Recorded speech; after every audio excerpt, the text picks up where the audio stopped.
င်းတရားသိပါစေမရောက်တာကြာနေမတွေ့ရတာကြာပြီလေ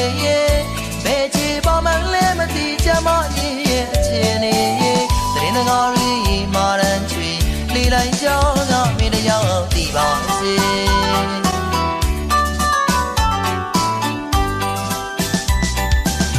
ငါတို့မာရန်လေးချွေလေလိုက်ကြောင်းကမင်းတရားသိပါစေ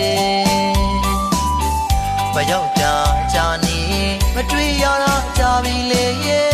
ဘယ်ချေပါမှလဲမသိချင်မကြီးရဲ့အခြေအနေ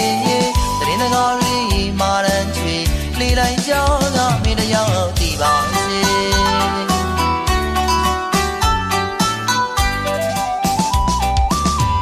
ရှေးချောင်းမြေချောင်းကစွန်ခွာကခွေရပါဝတွေအလံကောမြေမရရှိလွမ်းလျက်သာပေါ်မဲ့ဘဝချေတနေဝေတမိုးချုပ်လို့အလုတ်တွေတစ်ဖက်နဲ့ခတ်တယ်လေလွမ်းရရှိဒီနေရာကနေအလွန်တီးလေးစုကညီမလီမင်းချမ်းပါလေသတင်းစကားတွေမာရန်ချွေလေလိုက်ကြောင်းကမင်းတရားသိပါစေ